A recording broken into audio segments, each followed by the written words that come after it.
Hello guys, welcome back to another Is It Worth It? And today we're going through is the Teenage Mutant Ninja Turtles Arrow Trilogy 4K box set worth it?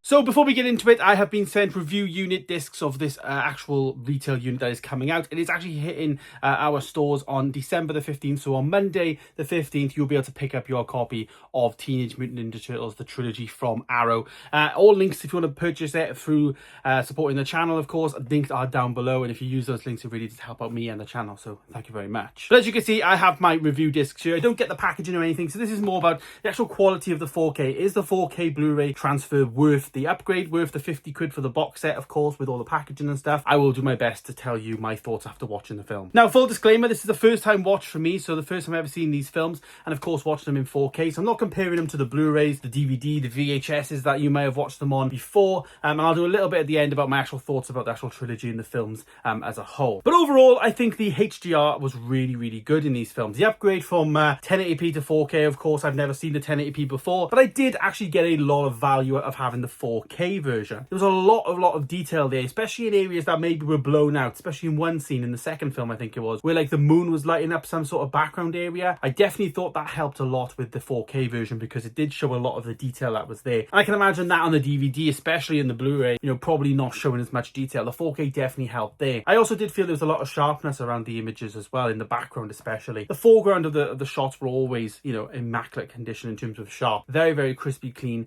and nicely done. Color grading was a bit muted. I thought I did think these films would be a little bit brighter in terms of them being Teenage Mutant Ninja Turtles, but they did tone that brightness down a little bit and that saturation and kept it a bit more at a realistic level. But overall, I think the picture quality of these was fantastic, presented in Dolby Vision HDR. So if you have Dolby Vision, that's how I watched them. It was fantastic. It looked awesome from that point of view. As I say, I very much was surprised with how, you know, crispy the background images were. The forefront images were fantastic, but also the background stuff was really, really crispy and it worked well. One thing I also did see in these discs was a grain. So if you are somebody that likes film grain, I actually really did like the film grain that was in there. It did come across really well and it wasn't like smudged out or anything like that. It was actually still relevant and, you know, made you feel like you was watching a film from the 90s, not something that's polished up and, you know, too, I guess, airbrushed and whatnot. It did have that authentic older feeling to it, but also still had the crispiness of 4K. So I think the image quality of this was fantastic.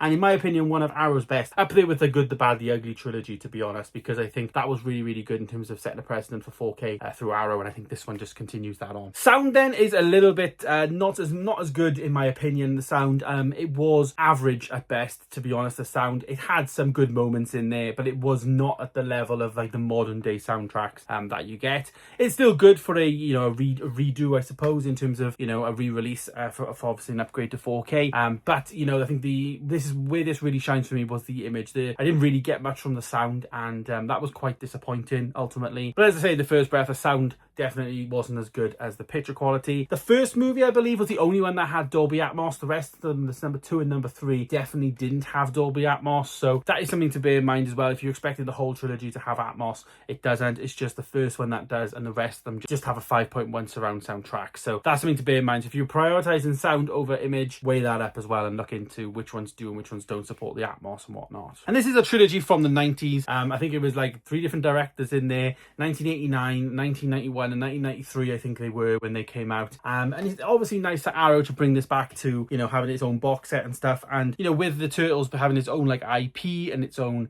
you know, relevancy in the market. Will this do well? I think the packaging of the actual boxes are really cool. I think there's multiple artworks, but I really like the original one, really, to be honest. I think the artwork's really good, straight to the point, and keeps that retro feel as well, so really nice. As it's Arrow as well, you do get a ton of bonus features which are all there on the screen. So it's a really jam-packed edition, really. You get that thick box set, of course, with all the little bits inside, but also you get all of those special features as well there, which is really nice to see on all 3 of the discs and for the 3 movies. So that's nice. My thoughts on the films then: I actually really enjoyed the first and second film. I gave them about 3.5 star, I think it was, or 3 star, around there, 6-7 out of 10 for me. They were pretty much okay. I found it quite laughable at times in terms of some of the choreography, because it's not really like a serious film to watch, and it does feel a bit at times like I'm watching like a YouTube video. It feels like in 2025, as somebody who's never seen the films before. It's almost like taking the mick out of each other and, you know, trying to be like this smaller film rather than like this big blockbuster, is how it feels. It doesn't really transcribe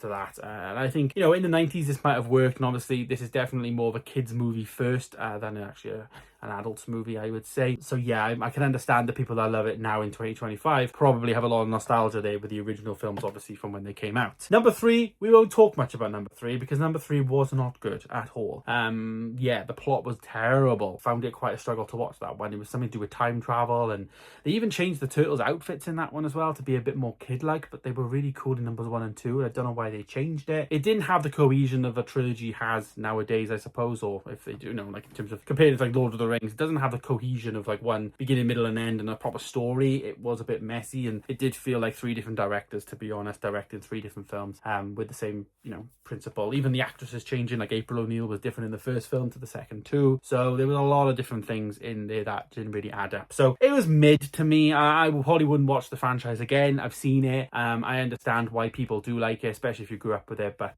it wouldn't be something I would watch again, you know, in terms of the film itself. But the 4K discs would be something I would revisit again because I think the picture quality of these is fantastic, and dare I say reference quality for a 90s film, because I can't think of a 90s film that does a better 4K transfer than the Turtles franchise. All 3 of them are fantastic. They all have their own benefits for each of them. Even the third one has some good moments in there in terms of the disc being fantastic, you know, good quality. But it's a shame that you only get Dolby Atmos on the first movie, not on the other 2. So that is something that I like to have in my collection, of course, is more Dolby Atmos stuff if I can. But yeah, are you going to be picking up your Teenage Mutant Ninja Turtles box set? It is there on the screen, and of course you can pick it up in the links down below. And as I said at the beginning of the video, if you use my links, then you definitely help out the channel and support me by buying through my affiliate links. And of course, a massive thank you to Arrow for gifting out the discs to bring for review, and of course provide my feedback in terms of the quality of this transfer. But of course, it is coming out on Monday. Have you got yours pre-ordered? Some people are even getting theirs delivered now. I think it came out in America a week or 2 ago. But let me know down below, are you excited for this? And even more so now, are you excited after my review of this 4K transfer? As I say, stay tuned for more Arrow reviews, and thanks to Arrow for supporting this video. Thanks for watching. Stay tuned for more. I'll see you in the next one. Goodbye.